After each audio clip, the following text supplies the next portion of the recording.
చీకట్ల సీతుల్లా బతుకుతున్నాం ఈ చిన్న గుడిసెలలో. కంటోలు బియ్యమే తింటూ ఉన్నాం మన ఏళ్ళలేదురయ్యో.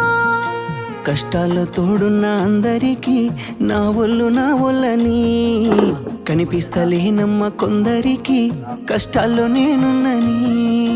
నా ఒళ్ళు నీ ఒళ్ళు ఏమున్నది అన్ని కాగితాల బంధాలు అవి. కాగితాలే జీవితాలనుకొని అయినోళ్ళనే వదులుకుంటారయ్యా. బాగుంటే 10 మంది వస్తారయ్యో చుట్టాలై మన ఇంటికి. లేకుంటే వదిలేసి పోతారయ్యో అయినోళ్ళే ముమ్మాటికి. చూస్తున్న చుట్టంత కళ్ళతోని జరిగేది నాటకమే. నా ఒళ్ళు మా ఒళ్ళు అనిపించేది చేత చెల్లేటి కాగితమే.